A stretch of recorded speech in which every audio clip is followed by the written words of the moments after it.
You might be wondering what I look for when I'm making a distinction between what is good posture and what is great posture. I'm going to show you what I'm looking for when I'm looking for great posture.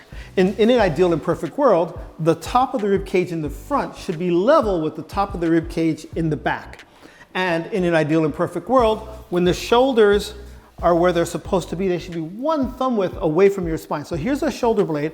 I want to see if I can make the shoulder blades go farther back so that this becomes the new normal. So for her, she needs more strength in the back and more flexibility in the front.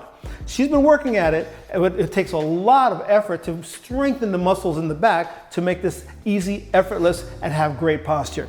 When I'm looking at a person's lower body, I'm looking for the top of the front of the pelvis here and the top of the sacrum to be mostly at the same level. And if you see, her pelvis is mostly vertical and mostly horizontal here at the waistline. If you look at her body this way, I look for the knees and the toes and the pelvis to be straight and straight. When I look down a person's arm, in an ideal and perfect world, the axis of the upper arm through the elbow and the axis of the lower arm to the wrist would be all in the same axis of movement. And you can see over time, this muscle out here has done the work of lifting. So what happens when the shoulders are forward, instead of this muscle doing the work of lifting, like you could see it happen here, the shoulders turn in, she lifts, and this muscle does the work. And because of the geometry of this joint here, the stronger this muscle gets, the more it pulls the arm out of alignment. What we want to do is change that over time so that with the balance point of the arms improves the posture of the shoulders to be upright. When the rib cage is high enough, the neck bones stack upright and hold the weight of the head straight down the axis of the neck and transmits that weight from the head through the neck to the rest of the body. So that's what we're looking at. And I'm going to have her walk so I can see what to work on today. I already see that I want to work on the shoulders, but let's see what else I need. Please walk.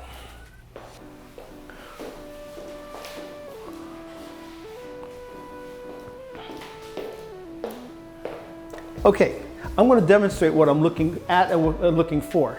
So in an ideal and perfect world, when a person's body walks, the whole body should rotate like this and the middle of the body should move. And what I was seeing for her was that the legs are so tight that they're holding the pelvis down just a little bit so that the upper body doesn't move. So I'm going to demonstrate how it's supposed to be, and then I'll show you what I saw of what she was doing.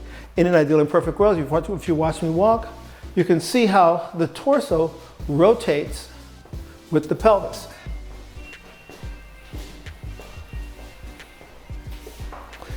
And however, if the legs are so strong that they don't let that movement happen, the pelvis tilts down and the movement doesn't happen at all in the pelvis. And only the legs move, but the pelvis does not. So what I want to do is see what I can do to lengthen these muscles here, what I call the outer hip flexors, so we can make that happen a lot easier and more effortless. Please, head there, feet down here, facing up. Shoes are fine. Yeah. All right. So we have two hip flexors, 2 sets of hip flexors. The deep hip flexors go from inside the front of the low back and inside the pelvis. They thread through the pelvis and attach to the legs. The outer hip flexors go from the front corner of the pelvis. There's one that comes down here like this, one that comes from here, and it actually has the origin of 2 muscles starts in the same place. One goes down here, crosses over, and ends up down in the middle of the knee. The other one ends on the outside of the knee. So you have these 2 and this one, outer hip flexors. So what I want to do is start to open up this group of muscles. Can you scoot your hips over to the right a little bit? Perfect. Now what I want to do is turn this leg and I want to stretch this group of muscles. Breathe deeply. Good. With the breath, once we set up the leverage for the stretch, the breath expands from inside and makes that muscle lengthen. I'll even use a machine on my hand to make apply vibration, and what happens is the muscle lets go faster. One more breath, and great. Let's do the other side. Scoot over to the left. Excellent.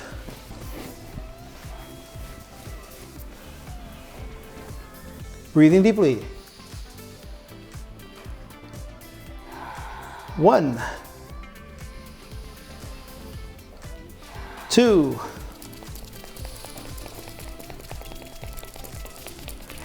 3, and so the breath does the stretch from inside. That way it's not my brute strength just pulling and pulling until she can't do it anymore. I bring it to a certain amount of tension, like I would say on a 1 to 10 is about a 6 of intensity. Great, a 6 is perfect, like in the 5, 6, 7 range. And then we use the breath to expand the body from inside. And now I'm using my hands in a simple percussion technique where I take my hand, fold it underneath, and then boom. Other times we may use machines on my hand. Ah, yes. Great.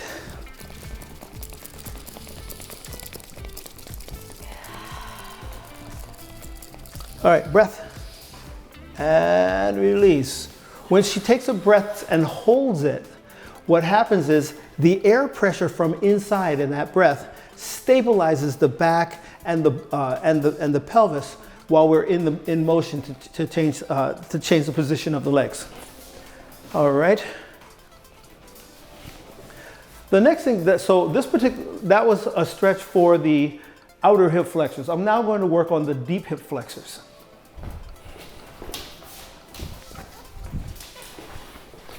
Alrighty. Take a breath, hold it in, lift the butt. Excellent. And then down.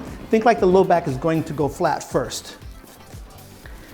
And typically we will use sandbags to hold the lower body down. I have a drum pad here. It's rubber so that when I put a weight on here, it doesn't slide off. All right. Good. So now, was that smooth? Okay, cool. Okay, we're gonna let the leg hang off the edge. Now we're lengthening the muscle that goes from the front of the low back that threads through the pelvis and attaches to the legs. Great. And I'm gonna ask you to breathe. I'm gonna hold that other side of the pelvis down while I pull this leg away. Good. 1, 2, one more. You notice that I set up the leverage, but I don't push too far or too fast. Her breath is what's opening up from inside. And the breath becomes a self-regulating mechanism in that if we use the breath, we never go too far, we never do too much, and we never go too fast.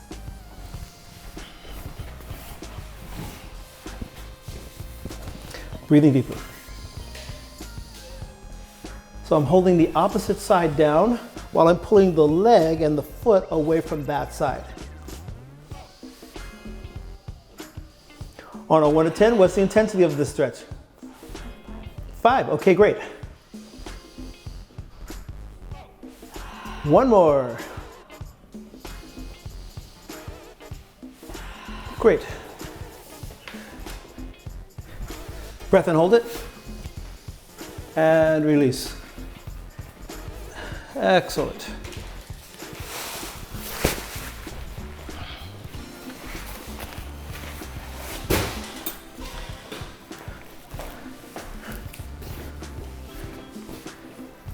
Take a breath, lift.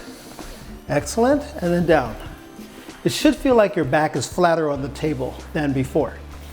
And that's because we reduce the tension patterns that those deep hip flexors would otherwise provide. Now let's swing the legs around a little bit.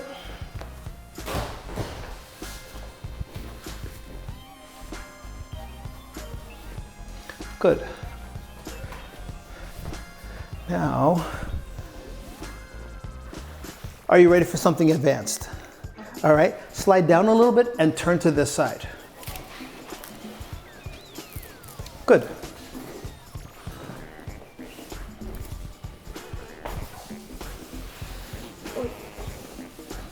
Alrighty.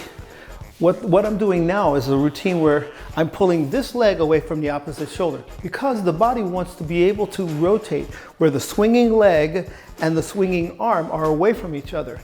If the body has too much tension in the middle, it won't allow that to happen easily. So I want to see if I can open that up a little bit.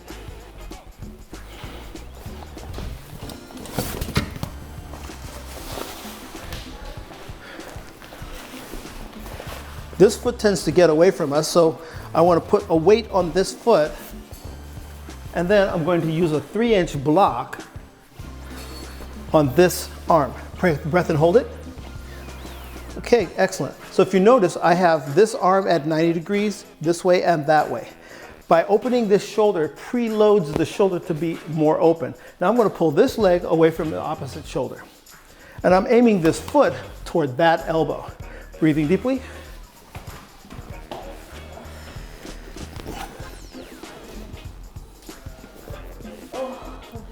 Where do you feel it the most?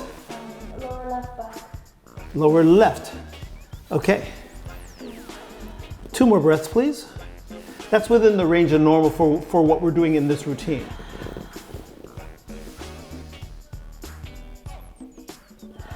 On a 1 to 10, what's the intensity? 6.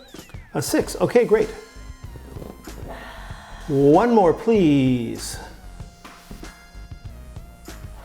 Excellent. Let's switch sides. Breath and hold it. And release. Come on, over this side. Excellent. Breath. And release. Excellent.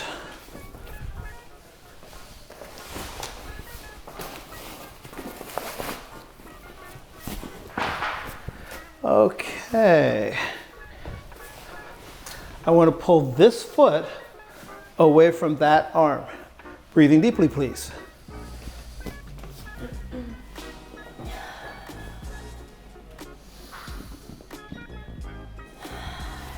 Woven into the muscles is fascia. That fascia goes from this foot, crosses over to that side of the body, and even to these fingertips over here. Over time, what happens is gravity, time, and stress tend to pull the body down and forward. And what I want to do is restore that freedom and flexibility to that group of fascial meridians, myofascial meridians. What's the intensity of this on a 1 to 10 scale? 5. A 5. Great. 6. Okay. 1 more. Now on her, she works on her flexibility a lot.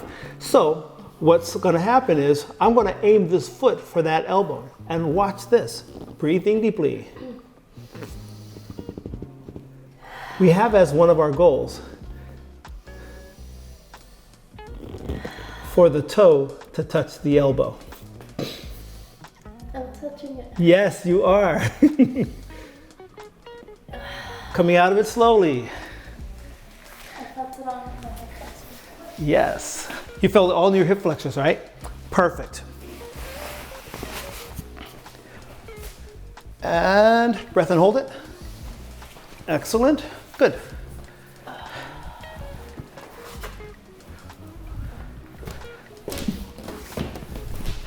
Now I'm going to help you stand. Big deep breath. Chest up high, shoulders back. So that routine that I just did helped the shoulders to go back, brought the rib cage up, opened up the front of the hips and pelvis. And whenever you are ready, I would love it if you could walk.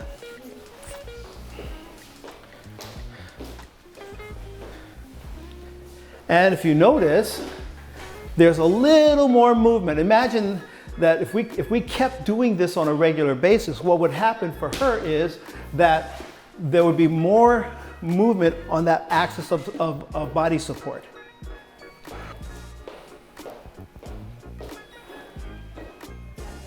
Feels more flexible. Yeah. So one of the things that I do is use suspension to restore natural height, not just of the rib cage, but the entire spine. Now, reach up. When I go from the reach up, from the tip of the fingers is always a good measure for how high I should put this bar. Now I have this bar here, we're gonna, right there, and what's gonna happen is, we're using physics. Now you can relax your arms. Gravity, we know, always pulls straight down, and every action has an equal and opposite reaction. So she's holding on here.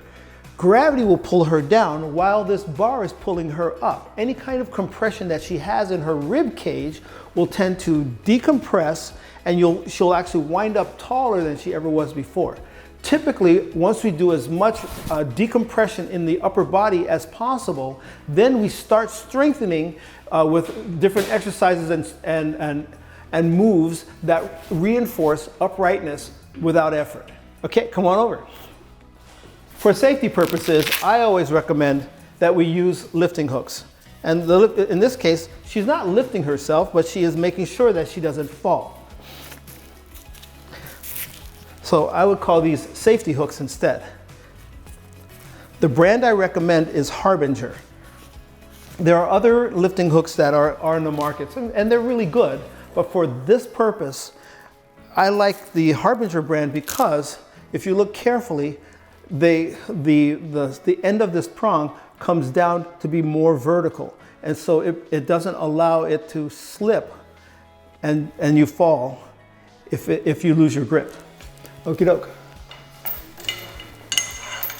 Alrighty. Deep breath, hold it in, step down. Exhale. Good, 1. And notice it's gravity that's pulling her down while the bar is pulling her up, and her breath and breathing process are opening her rib cage and restoring the flexibility.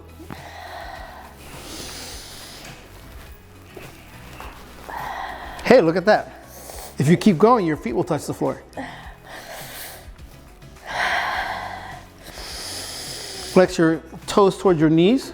Stretch the heels toward the floor. You're touching now. Step up and rest. Oh, my fingers. Okay, so I was holding her fingers in place because sometimes the fingers don't go all the way over the bar, and I wanted to make sure she didn't fall. All right, let's do it again. And we'll do it this way. Right there. Okay. Take a deep breath, hold it in, step down. Great. So now there's a downward force that's pulling your body down, but because the arms are way out here, the arms are being pulled away from the center of the body, and step up and rest. With your chest up high and your shoulders back, let the shoulders stay back. Before the arm, let that one stay right there. Good. Chest up high, shoulders back. Boom. And that's what we want. And if you look, turn around, you can feel where her shoulder blades are. Remember when we first started out, they were out here. But now, if you can see, just by suspension alone, the shoulder blades have come to the middle of the body because that's where the body is engineered to have the shoulder blades in the first place. And in an ideal and perfect world, I've discovered that if you have your shoulder blades 1 thumb width or less away from your spine, then what winds up happening is the arms naturally hang behind your body's natural midline, and that's where they're supposed to be. Typically, that's how a session would go. Of course, she comes in with an advanced amount of flexibility and coordination. For you, it might be different, so don't expect to achieve what you saw today all in one session. It is possible. What we're trying to do is optimize your body so that it goes into great posture all the time without even thinking about it. So come and see me out here in San Mateo. I look forward to seeing you soon.